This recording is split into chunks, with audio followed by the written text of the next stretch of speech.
live from Vatican City, we have the Nightly Religious Ed with Jerry. Welcome to the Nightly Religious Ed. Today we have Adelaide to Cice with us. Adelaide, how was your life as a child? So, Adelaide, what did your mom mean to you? Someone I truly loved, and she was just an amazing role model for me. After she died, I didn't stay home, and I went out to lift everyone else's spirits and to teach them the gospel messages.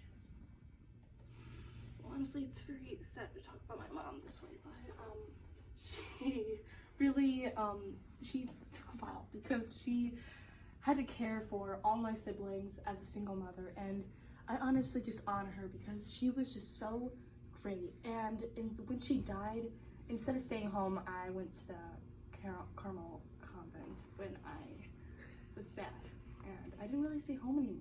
So recently I heard that your dear beloved Cice has passed away. What did he mean to you? Father Bristol was someone I looked up to as a preacher. Well, I looked at Father Bristol as an amazing preacher and a guider in my religious opportunities. He really taught me to be religious and had great concern for the poor as well. So recently in the news there's been talk about your religious missions. So what do you really wish for in your upcoming religious opportunities? Well, in my religious opportunities, I wish to help the poor and to teach them the gospel messages. Adelaide. Good morning, Adelaide. Good morning. So Adelaide, where were you born and grew up? Well, I grew up in France and I was born on September 5th, 1749. Isn't that quite wonderful? So Adelaide, how was your life as a child growing up in France? Well, my family was well off to begin, but later my father died, leaving my mother as a widow and responsible to take care of my siblings and I. A major problem that struck my family in a hard way was this fire that broke out and destroyed the local economy. But the motto, "The bravest wins the prize," really took over our family, so we learned to have so much courage and faith. So, your motto, "The bravest wins the prize." What did that mean to you and your family? The bravest wins the prize motto really taught us to have courage, and it really encouraged us to take a risk. I later created new mottos that stuck with me of what I believed, including everything to please God, but nothing for my own satisfaction. It's wonderful. Yes. So Adelaide, I know your mother has passed away, and I knew she died at a young age. So how did that affect your life growing up? Because I knew she meant so much to you. Yes, she meant the world to me, honestly. It's a very touchy subject, but she died at a kind of young age. She died at 35, actually, and she was a true inspiration to me and all my siblings, but probably me the most. I really look up to her as a role model. She was the first to introduce me to the love of God, and of course, with a gentle hand. She seems like a wonderful person. She was the best of the best. So Adelaide, Yes. can you teach the young viewers the difference between a nun and a sister, and why you choose one over the other? Of course, I love teaching everyone, not even young, but old as well. So a nun is cloistered, while a sister works in the world and goes from place to place to teach the messages. They are both females and governed by the 3 vows. These vows are poverty, chastity, and obedience. Well, also, I want to share God's message with everyone and not just pray by myself. I want to lift the spirits of God with everyone around me so they can understand the true meaning of the gospel. So that's why you decided to become a sister and I'm not. Of course, but I am not against nuns. because I was close to being one. I actually went to the ladies of the retreat, and that's when I realized I wanted to be a sister. So, you really appreciate the nuns' work, but it wasn't the calling for you. Yes, that's exactly, you said it, Jerry. So, Adelaide, what were some religious options you looked at to join the religious community, and what led you to thinking that that was not the right path for you? Well, some options, one option first would be the Ladies of the Incurables, but they mainly focused to caring to the poor and making sure they were healthy. I loved the way they helped those in need, but they did not pray or have communion as much as I wanted. The ladies of the retreat were avid prayers, but they didn't do as much action within the community, and God had his own path for me. So I didn't choose either of them, and I kept moving on, and that is when the Daughters of the Heart of Mary opened in my heart and reached me, and that's when I realized God had chosen the path. That's just So, how was the Daughters of the Heart of Mary founded? Well, interesting you mentioned that, actually. The Daughters of the Heart of Mary was founded in 1790 during the French Revolution, which was very horror to be around with, in Paris, France. I really dreamed of a new way to religiously help the world, and that's when I met Paris Joseph de Clovier.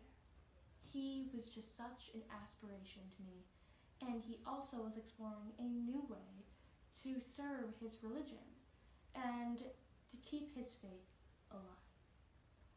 So, he had an inspiration and consulted me to create this society.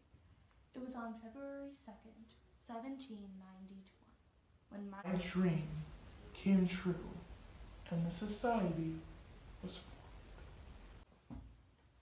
So, on the same day that the Daughters of the Heart of Mary was formed, Father Pierre Joseph de Clovier, his other mission was to have priests reinforce their spirituality and really be there to help them when they have hard, troubling times.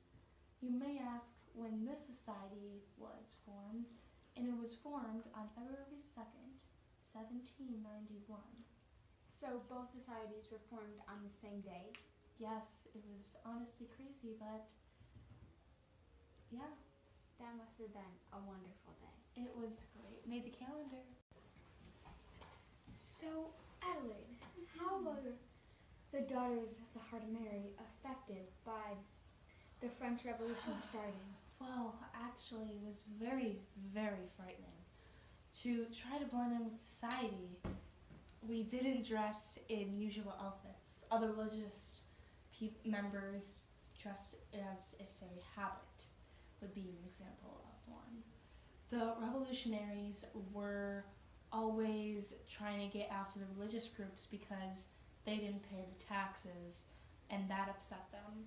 To blend in or to hide from society, we also lived in small clusters instead of in a convent to bring attention away from ourselves. So, you really tried to be like ordinary people, so you wouldn't be noticed. Yes, that was the whole plan, so we would disguise our other people so we would not get arrested by the revolutionaries. That was very intelligent of you. Well, it was Father Purcell and me. Dang it, his name. So, Adelaide, what were religious orders that the Daughters of the Heart of Mary had to follow? Well, there was professed the 3 vows: chastity, poverty, and obedience. Daily communion, which was a big one. There was addressed as Miss and not Sister. there was to live in a convent, to not live in a convent, I'm sorry, be dedicated to the poor, regularly get together as a community, and to elect a superior. And the last one, of course, is daily prayer. So, as you said, daily communion and daily prayer, those were things you mentioned earlier in the video, which you longed to have. Is that your longing came through this organization? Yes, it really did. I felt that God finally chose the path, which was the Daughters of the Heart of Mary. And of course, because of the French Revolution, you could not look religious, you had to look ordinary. Yes, it was a struggle, but we really, honestly, it was a good idea, and without doing that, we might have got all arrested during the time.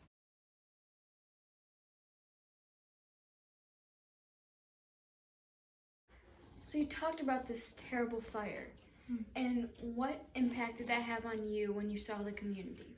Well, the fire made my community very destitute, so I wanted to help them as much as I could because they were left with nothing. My resolution was to never reply harshly to anyone and always speak with gentleness, like my mother. I also created a new motto that I already mentioned earlier. Beautiful. Thank you. So, Adelaide, My colleague Janice over there, she informed me that you were arrested. How on earth did such a lovely person like you ever manage to get arrested? Well, it was during the French Revolution, and they accused me of taking plot against it. But I was so grateful. To have over 60 people there that spoke up for me. And so the tribunal freed me. But then, in 1804, a dear friend of mine, I already mentioned him, Pierre de Clovier, he was arrested and sent to prison. So I immediately had to take up my part in helping out both societies. That must have been a lot of responsibility for you. It was, but I did it with God by my side. And eventually, Father Pierre Joseph de Clovier was freed from prison. With the responsibility of heading both societies, was there a way that you could keep in contact with Father Pierre Joseph de Clovier? Actually, it's kind of ironic that you bring it up, but yes, I would bring him communion and baked bread. And inside the bread were actually notes that I found that he would find when he ate the bread. That's how we would keep in contact while he was in prison. The guards never gave me a hard time bringing him food because it was one less person they had to worry about feeding in a time during the revolution. It was hard. So Adelaide, recently you set up a school in Buffalo, New York. Yes. How was that accomplished? Well, Bishop Timon was the first bishop of Buffalo, and he recently set up churches, and next he had to set up a school. He wrote to the Daughters of the Heart of Mary, actually, asking for someone to come teach, and we were very ecstatic when we heard this, so we immediately wanted to help, and we sent one of our best, Ernestine Nardin, to help create the school, Nardin Academy. Nardin was the first religious school made in 1875, and that's how Nardin Academy brought to be what it is today. That's quite wonderful. I know some of my friends have daughters who attend that school. Wonderful. My great granddaughters actually are there right now, looking over them. Holy night, The stars are brightly shining. It is the night of our dear Savior's birth. There you have it, the one and only Adelaide de Cice. Let me show you a song.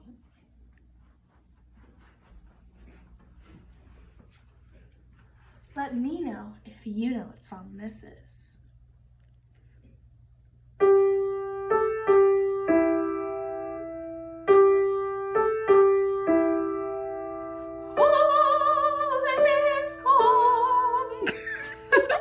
That's all, folks. Thank you for watching the Nightly Religious Ed with Jerry. Ding!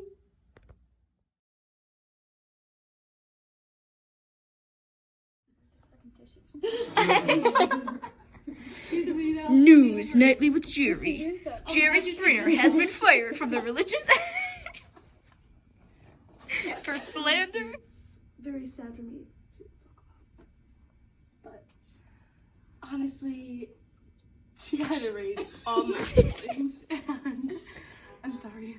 It's actually not. So recently in the news, there's been a lot of talk about your religious Father Bristol was someone I looked up to as a preacher, and had great Stupid horn.